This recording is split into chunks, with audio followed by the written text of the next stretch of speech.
जय भीम। नमो बुद्धाय साथियों।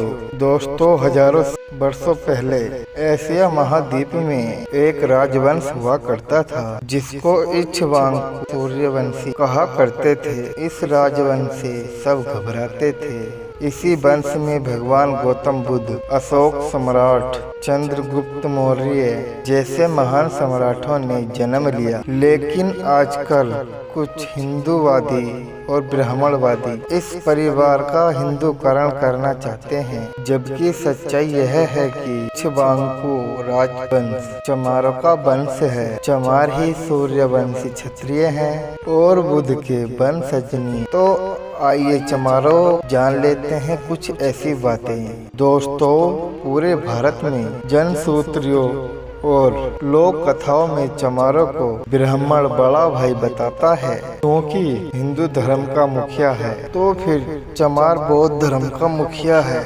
इसलिए चमारों की शादी में पंडित नहीं बुलवाए जाते हैं। रामायण और कुमार भट्टाबों में बुद्ध को शूद्र लिखा गया है और रियल में भी चमार को मुख्य शूद्र कहा गया है। अन्य जाति कभी भी निशाने पर नहीं आई।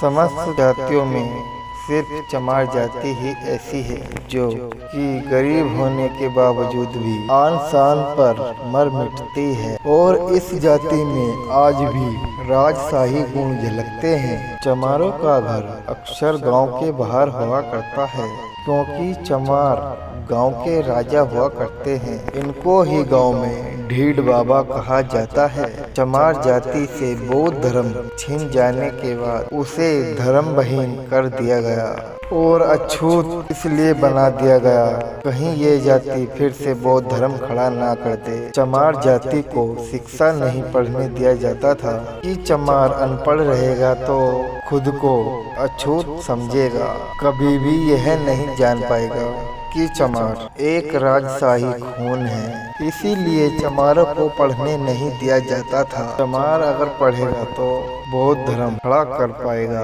चमार इसलिए खुद को चमार कहलाना पसंद नहीं करता, क्योंकि चमार इनका नाम ही नहीं है। इनका नाम तो सूर्यवंशी क्षत्रिय है, इसीलिए आज भी तो चमार कहने पर भड़क जाते हैं और फिर लड़ाई झगड़े हो जाते हैं। ब्राह्मणों में जिस तरह शुक्ल शर्मा आदि मस्तक जातियां होती हैं, तो चमारों की समर्थक जातियां जैसे कि कोरी चमार, नौनिया चमार, दांती चमार, दुसार चमार, पांची चमार और दांती चमार आदि जैसे। लेकिन चमारों की सत्ता विलुप्त होने के बाद इन सब में फूट पड़ती चली गई। जो भी जाति आर्य नहीं थी वह जाति चमार कहलाती थी, और ऐसा आज भी है, चाहे मौर्य हो या नौनिया या दुसार या अन्य शूद्र ब्राह्मण।